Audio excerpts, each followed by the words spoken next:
Nazi Fatmi खिलाफत का परवरदा सालार था। वो मिस्र में बॉडीगार्ड्स का कमांडर था जिसकी नफरी 50,000 थी और सारी की सारी नफरी सोडानी थी। ये फौज उस दौर के जदीद हथियारों से मुसल्ला थी और ये फौज नाजी का हथियार बन गई थी जिसके जोर पर वो बेताज बादशाह बना बैठा था। वो साजिशों और मफाद परस्ती का दौर था। इस्लामी दुनिया की मरकजियत खत्म हो चुकी थी। सलीबियों की भी निहायत दिलकश तखरीबकारियां शुरू हो चुकी थीं। ज़रपरस्ती और तायुश का दौर दौरा था। जिसके पास जरा सी भी ताकत थी वो इसे अपने इक़्तिदार के तहफ़्फ़ुज़ के लिए और दौलत समेटने के लिए इस्तेमाल करता था। सोडानी बॉडीगार्ड्स फौज का कमांडर नाजी मिस्र में हुक्मरानों और दीगर सरबराहों के लिए दहशत बना हुआ था।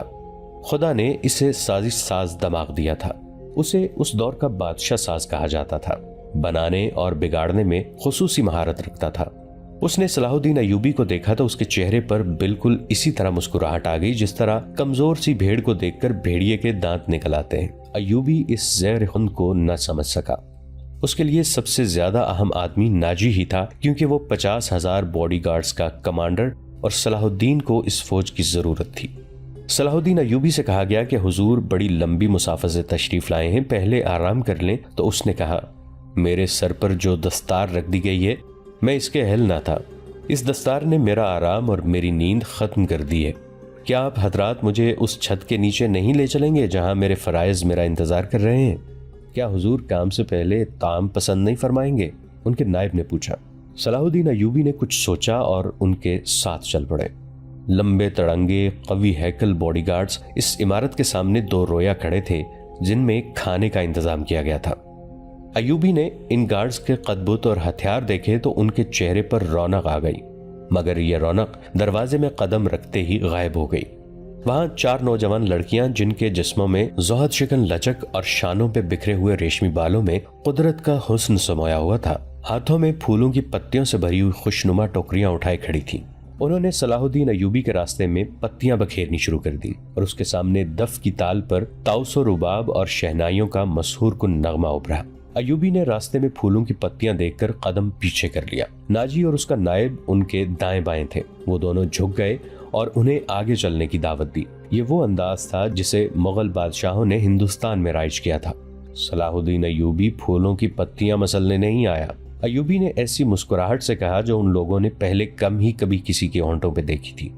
हम हुजूर के रास्ते में आसमान से तारे भी नोच के बिछा सकते हैं। नाजी ने कहा, अगर मेरी राह में कुछ बिछाना चाहते हो तो वो एक ही चीज है जो मेरे दिल को भाती है। सलाहुद्दीन अय्यूबी ने कहा, आप हुक्म दें। नायब ने कहा, वो कौन सी चीज है जो हुजूर के दिल को भाती है? सलीबियों की लाशें। सलाहुद्दीन अय्यूबी ने मुस्कुरा कर कहा, मगर फौरन ही उनकी मुस्कुराहट गायब हो गई। उनकी आंखों से शोले निकलने लगे। उन्होंने धीमी आवाज में जिसमें कहर और अताब छुपा हुआ था कहा, मुसलमान की जिंदगी फूलों की सेज नहीं। जानते नहीं हो सलेबी सल्तनत इस्लामिया को चूहों की तरह खा रहे हैं। और जानते हो कि वो क्यों कामयाब हो रहे हैं? सिर्फ इसलिए कि हमने फूलों की पत्तियों पर चलना शुरू कर दिया है। हमने अपनी बच्चियों को नंगा करके उनकी इस्मतें रोंद डाली हैं। मेरी नजरें फलस्तीन पर लगी हुई हैं। तुम मेरी राह में फूल बिछाकर मिस्र से भी इस्लाम का परचम उतरवा देना चाहते हो? उन्होंने सबको एक नजर देखा और दबदबे से कहा, उठा लो ये फूल मेरे रास्ते से। मैंने इन पे कदम रखा तो मेरी रूह कांटों से चलनी हो जाएगी। हटा दो लड़कियों को मेरे रास्ते से। कहीं ऐसा ना हो कि मेरी तलवार इनके इतने दिलकश सुनहरे बालों में उलझकर बेकार हो जाए। हुजूर की जाओ हशमत, मुझे हुजूर ना कहो। सलाहुद्दीन अय्यूबी ने बोलने वाले को यूं टोक दिया जैसे तलवार से किसी काफिर की गर्दन काट दी हो। उन्होंने कहा, हुजूर वो थे जिनका तुम कलमा पढ़ते हो और जिनका मैं गुलाम बेदाम हूँ। मेरी जान फिदा हो उस हुजूर सल्लल्लाहु अलैहि वसल्लम पर कि जिनके मुकद्दस पैगाम को मैंने सीने पर कंधा कर रखा है। मैं यही पैगाम लेके मिस्र आया हूँ। सलीबी मुझसे ये पैगाम छीनकर बहराए रूम में डबो देना चाहते हैं, शराब में गर्क कर देना चाहते हैं। मैं बादशाह बन के नहीं आया। लड़कियां किसी के इशारे पर फूल की पत्तियां समेटकर वहां से हट गई थीं। सलाहुद्दीन अय्यूबी तेजी से दरवाजे के अंदर चले गए। एक वसी कमरा था, उसमें एक लंबी मेज रखी थी जिस पर रंगारंग फूल बिखरे हुए थे और उनके दरमियान रोस्ट किए हुए बकरों के बड़े बड़े टुकड़े, सालिम मुर्गे और जाने कैसे कैसे खाने सजे हुए थे। सलाहुद्दीन अय्यूबी रुक गए और अपने नायब से पूछा, क्या मिस्र का हर एक बाशिंदा इसी किस्म का खाना खाता है? नहीं हुजूर, नायब ने जवाब दिया, गरीब लोग तो ऐसे खाने के ख्वाब भी नहीं देख सकते। तुम सब किस कौम के फर्द हो? सलाहुद्दीन अय्यूबी ने पूछा। क्या उन लोगों की कौम अलग है जो ऐसे खानों के ख्वाब भी नहीं देख सकते? किसी तरफ से कोई जवाब न पाकर उन्होंने कहा, इस जगह जिस कदर मुलाजिम है और जहां जितने सिपाही ड्यूटी पर हैं, उन सबको अंदर बुलाओ, ये खाना उन्हें खिला दो। उन्होंने लपक कर एक रोटी उठाई, उस पर 2-3 बोटियां रखी और खड़े खड़े खाने लगे। निहायत तेजी से पूरी रोटी खाकर पानी पिया और बॉडीगार्ड्स के कमांडर नाजी को साथ लेकर उस कमरे में चले गए जो वॉइसराय का दफ्तर था। 2 घंटे बाद नाजी बाहर निकला, दौड़कर अपने घोड़े पर सवार हुआ, एड़ लगाई और नजरों से ओझल हो गया। रात नाजी के खास कमरे में उसके 2 कमांडर जो उसके मोतमद और हमराज थे उसके पास बैठे शराब पी रहे थे। नाजी ने कहा, जवानी का जोश है, थोड़े दिनों में ठंडा कर दूंगा। कमबख्त जो बात भी करता है कहता है रब्बे काबा की कसम सलीबियों को सल्तनत इस्लामिया से बाहर निकाल के दम लूंगा। सलाहुद्दीन अय्यूबी, एक कमांडर ने तंजिया कहा, इतना भी नहीं जानता कि सल्तनत इस्लामिया का दम निकल चुका है, अब सूडानी हुकूमत करेंगे। क्या आपने उसे बताया नहीं कि ये 50,000 का लश्कर सूडानी है? दूसरे कमांडर ने नाजी से पूछा। और ये लश्कर जिसे वो अपनी फौज समझता है सलीबियों के खिलाफ नहीं लड़ेगी? तुम्हारा दिमाग ठिकाने है और दुश?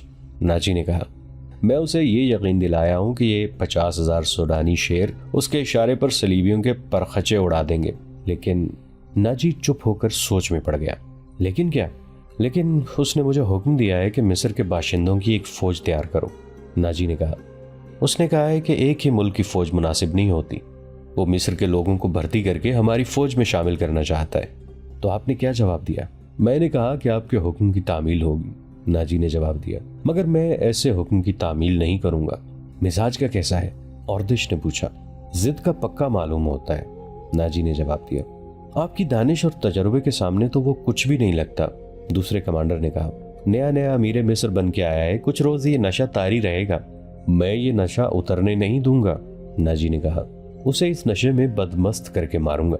बहुत देर तक ये तीनों सलाहुद्दीन अय्यूबी के खिलाफ बातें करते रहे और इस मसले पर गौर करते रहे कि अगर सलाहुद्दीन अय्यूबी ने नाजी की बेताज बादशाही के लिए खतरा पैदा कर दिया तो वो क्या कार्रवाई करेंगे। उधर सलाहुद्दीन अय्यूबी अपने नाइबीन को सामने बिठाए ये जहन नशीन करा रहे थे कि वो हुकूमत करने नहीं आए और ना किसी को हुकूमत करने देंगे। सलाहुद्दीन ने उनसे कहा कि उन्हें जंगी ताकत की जरूरत है और उन्होंने ये भी कहा कि यहाँ का फौजी ढांचा उन्हें बिल्कुल पसंद नहीं। 50,000 बॉडीगार्ड्स सूडानी हैं। हमें हर खित्ते के बाशिंदों को यह हक देना है कि वो हमारी फौज में आ जाएं, अपने जौहर दिखाएं और माल गनीमत में से अपना हिस्सा वसूल करें। यहाँ के अवाम का मेयार जिंदगी इसी तरह बुलंद हो सकता है। सलाहुद्दीन अय्यूबी ने उन्हें बताया, मैंने नाजी से कह दिया है कि वो आम भर्ती शुरू कर दे। क्या आपको यकीन है कि वो आपके हुक्म की तामील करेगा? एक नाजिम ने उनसे पूछा। क्या वो हुक्म की तामील से गुरेज करेगा? वो गुरेज कर सकता है, नाजिम ने जवाब दिया। फौजी उमूर उसी के सुपुर्द हैं, वो किसी से हुक्म नहीं लिया करता, अपनी मनवाया करता है। सलाहुद्दीन अय्यूबी खामोश रहे जैसे उन पर कुछ असर ही ना हुआ हो। उन्होंने सबको रुखसत कर दिया और सिर्फ अली बिन सुफियान को अपने साथ रखा। अली बिन सुफियान जासूसी और जवाबी जासूसी का माहिर था। उसे सलाहुद्दीन अय्यूबी बगदाद से अपने साथ लाए थे। वो उधेड़ उम्र का आदमी था, अदाकारी, चरब ज़बानी और भेस बदलने में महारत रखता था। जंगों में उसने जासूसी भी की थी और जासूसों को पकड़ा भी था। उसका अपना गिरोह था जो आसमान से तारे भी तोड़ लाता था। सलाहुद्दीन अय्यूबी को जासूसी की अहमियत से वाकफियत थी। फन्नी महारत के अलावा अली में वही जज्बा था जो सलाहुद्दीन अय्यूबी में था। तुमने सुना अली? सलाहुद्दीन ने कहा। ये लोग कह गए कि नाजी किसी से हुक्म नहीं लिया करता, अपनी मनवाया करता है। हाँ, अली ने जवाब दिया, मैंने सुन लिया है। अगर मैं चेहरे पहचानने में गलती नहीं करता तो मेरी राय में बॉडीगार्ड्स का ये कमांडर जिसका नाम नाजी है, नापाक ज़हनियत का इंसान है। उसके मुताल्लिक मैं पहले से भी कुछ जानता हूँ। ये फौज जो हमारे खजाने से तनख्वाह लेती है दरअसल नाजी की जाती फौज है। उसने हुकूमती हलकों में ऐसी साजिशें की हैं जिन्होंने इंतजामी ढांचे को बेहद कमजोर कर दिया है। अब का ये फैसला बिल्कुल बजा है कि फौज में यहाँ के हर खित्ते के सिपाही होने चाहिए। मैं आपको तफसीली मालूमात फराहम कर दूंगा। मुझे शक है कि सूडानी फौज नाजी की वफादार है, हमारी नहीं। आपको इस फौज की तरतीब और तंजीम बदलनी पड़ेगी या नाजी को सुबकदोश करना पड़ेगा। मैं अपनी सफ़ों में ही अपने दुश्मन पैदा नहीं करना चाहता, सलाहुद्दीन अय्यूबी ने कहा। नाजी घर का बेदी है, उसे सुबकदोश करके अपना दुश्मन बना लेना दानिशमंदी नहीं। हमारी तलवारें गैरों के लिए हैं, अपनों का खून बहाने के लिए नहीं।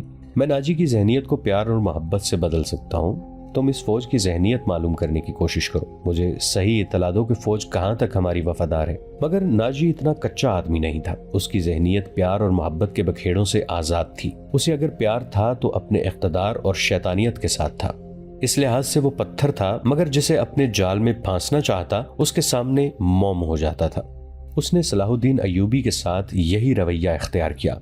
उसके सामने वो बैठता नहीं था, हाँ में हाँ मिलाता चला जाता था। उसने मिस्र के मुख्तलिफ खित्तों से अय्यूबी के हुक्म के मुताबिक फौज के लिए भर्ती शुरू कर दी थी, हालांकि ये काम उसकी मर्जी के खिलाफ था। दिन गुजरते जा रहे थे। सलाहुद्दीन अय्यूबी उसे कुछ कुछ पसंद करने लगा था। नाजी ने उसे यकीन दिलाया था कि सूडानी बॉडीगार्ड्स फौज हुक्म की मुंतजिर है और ये कौम की तवक्कुआत पर पूरा उतरेगी। नाजी सलाहुद्दीन अय्यूबी को 2-3 मरतबा कह चुका था कि वो बॉडीगार्ड्स की तरफ से इसे दावत देना चाहता है और फौज इसके एजाज में जश्न मनाने के लिए बेताब है, लेकिन सलाहुद्दीन अय्यूबी मसरूफियत की वजह से ये दावत कबूल नहीं कर सका था। रात का वक्त था। नाजी अपने कमरे में अपने 2 मोतमिद जूनियर कमांडरों के साथ बैठा शराब पी रहा था। 2 नाचने वालियां साजों की हल्की हल्की मौसीकी पर मस्ती में आई हुई नागिनों की तरह मशहूर कुनादाओं से रक्स कर रही थी। उनके पाँव में घुंघरू नहीं थे, उनके जिस्मों पर कपड़े सिर्फ इस कदर थे कि उनके सतर ढके हुए थे। इस रक्स में खुमार का तासुर था। दरबान अंदर आया और नाजी के कान में कुछ कहा। नाजी जब शराब और रक्स में महव होता था तो कोई मखल होने की जुर्रत नहीं कर सकता था। सिर्फ दरबान को मालूम था कि वो कौन सा जरूरी काम है जिसकी खातिर नाजी ऐशो तरफ की महफिल से उठा करता है, वरना वो अंदर आने की जुर्रत न करता। उसकी बात सुनते ही नाजी बाहर निकल गया और दरबान उसे दूसरे कमरे में ले गया। वहाँ सूडानी लिबास में मलबूस एक उधेड़ उम्र आदमी बैठा था। उसके साथ एक जवान लड़की थी। नाजी को देखकर वो उठी। नाजी उसके चेहरे और कद-काठ की दिलकशी देखकर ठिठक गया। वो औरतों का शिकारी था। उसे औरतें सिर्फ अपनी अय्याशी के लिए दरकार नहीं होती थीं। उनसे वो और भी कई काम लिया करता था, जिनमें एक ये था कि वो निहायत खूबसूरत और अय्यार लड़कियों के जरिए बड़े बड़े अफसरों को अपनी मुट्ठी में रखता था, और एक काम ये भी करता था कि उन्हें अमीरों वजीरों को ब्लैकमेल करने के लिए इस्तेमाल करता था और उनसे वो जासूसी भी कराता था। जिस तरह कसाब जानवर को देखकर बता देता है कि उसका गोश्त कितना है, इसी तरह नाजी लड़की को देखकर अंदाजा लगा लिया करता था कि ये किस काम के लिए मौजू है। लड़कियों के व्यापारी और बर्दफरोश अक्सर नाजी के पास माल लाते रहते थे। ये आदमी भी ऐसे ही व्यापारियों में से लगता था। लड़की के मुतालिक उसने बताया कि तजुर्बाकार है, नाच भी सकती है और पत्थर को जबान के मीठे जहर से पानी में तब्दील कर सकती है। नाजी ने इसका तफसीली इंटरव्यू लिया। वो इस फन का माहिर था। उसके मुताबिक उसने लड़की का इम्तिहान लिया और उसने ये राय कायम की कि जिस काम के लिए वो एक और लड़की को तैयार कर रहा था, उसके लिए ये लड़की थोड़ी सी ट्रेनिंग के बाद मौजू हो सकती है। सौदा तय हो गया। व्यापारी कीमत वसूल करके चला गया। नाजी लड़की को उस कमरे में ले गया जहां उसके 2 साथी रक्स और शराब से दिल बहला रहे थे। उसने लड़की को नाचने के लिए कहा। लड़की ने जब चोगा उतार कर जिस्म को 2 ही बल दिए तो नाजी और उसके साथी तड़प उठे। पहली दोनों नाचने वालियों के रंग पीले पड़ गए। इस नई लड़की के सामने उनकी कदर व कीमत कम हो गई थी। नाजी ने इसी वक्त महफिल बर्खास्त कर दी और उस लड़की को अपने पास बिठाकर सबको बाहर निकाल दिया। लड़की से नाम पूछा तो उसने ज़िकोई बताया। नाजी ने उसे कहा, ज़िकोई, तुम्हें यहाँ लाने वाले ने बताया था कि तुम पत्थर को पानी में तब्दील कर सकती हो। मैं तुम्हारा ये कमाल देखना चाहता हूँ। पत्थर कौन है? ज़िकोई ने पूछा। नया अमीर मिस्र, नाजी ने जवाब दिया। वो सलार आजम भी है। सलाहुद्दीन अय्यूबी? ज़िकोई ने पूछा। हाँ, सलाहुद्दीन अय्यूबी, नाजी ने कहा। अगर तुम इसे पानी में तब्दील कर दो तो उसके वजन जितना सोना तुम्हारे कदमों में रख दूंगा। वो शराब तो पीता होगा? नहीं, नाजी ने जवाब दिया। शराब, औरत, नाच गाने और तफरीह से वो इतनी ही नफरत करता है जितनी हर मुसलमान खंजीर से करता है। मैंने सुना था आपके पास लड़कियों का ऐसा तिलिस्म है जो नील की रवानी को रोक लेता है। ज़िकोई ने कहा। क्या वो तिलिस्म बेकार हो गया है? मैंने अभी आजमाया नहीं, नाजी ने कहा। ये काम तुम कर सकती हो। मैं सलाहुद्दीन अय्यूबी की आदतों के मुतालिक तुम्हें बहुत कुछ बताऊंगा। क्या आप उसे जहर देना चाहते हैं? ज़िकोई ने पूछा। अभी नहीं, नाजी ने जवाब दिया। मेरी उसके साथ कोई दुश्मनी नहीं। मैं सिर्फ ये चाहता हूँ कि वो एक बार किसी तुम जैसी लड़की के जाल में फंस जाए, फिर मैं इसे अपने पास बिठाकर शराब पिलाऊं। अगर उसे कत्ल करना मकसूद होता तो मैं ये काम हशीशीन से निहायत आसानी से करा सकता था। यानी आप उसके साथ दुश्मनी नहीं, दोस्ती करना चाहते हैं? ज़िकोई ने कहा। इतना बर्जस्ता जुमला सुनकर नाजी चंद लम्हे लड़की को देखता रहा। वो इसकी तवक्को से कहीं ज्यादा ज़हीन थी। हाँ जे कोई, नाजी ने उसके मुलायम बालों पर हाथ फेर कर कहा। मैं उसके साथ दोस्ती करना चाहता हूँ, ऐसी दोस्ती कि वो मेरा हमनवाला और हम प्याला बन जाए। आगे मैं जानता हूँ कि मुझे उससे क्या काम लेना है, नाजी ने कहा और जरा सोच कर बोला।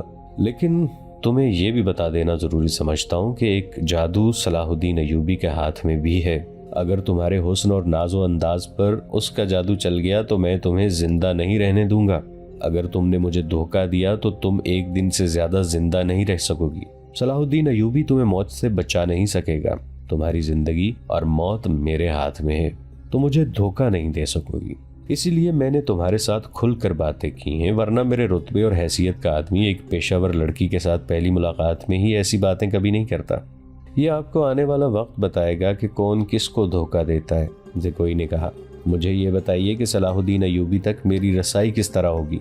मैं उसे एक जश्न में बुला रहा हूँ, नाजी ने कहा। उसे रात अपने यहाँ रखूंगा और तुम्हें उसकी ख्वाबगाह में दाखिल कर दूंगा। मैंने तुम्हें इसी मकसद के लिए बुलाया है, आगे मैं संभाल लूंगी। नाज़रीन, आज के लिए इतना ही। हमारी वीडियो से अपडेटेड रहने के लिए हमारे इस चैनल को सब्सक्राइब करके नीचे मौजूद बेल आइकन को जरूर क्लिक कीजिएगा। आपके साथ इंशाल्लाह जल्द मुलाकात होगी इसी कहानी की नई किस्त के साथ। तब तक के लिए अपना बहुत सा ख्याल रखिएगा। हमारा और आपका अल्लाह निगहबान।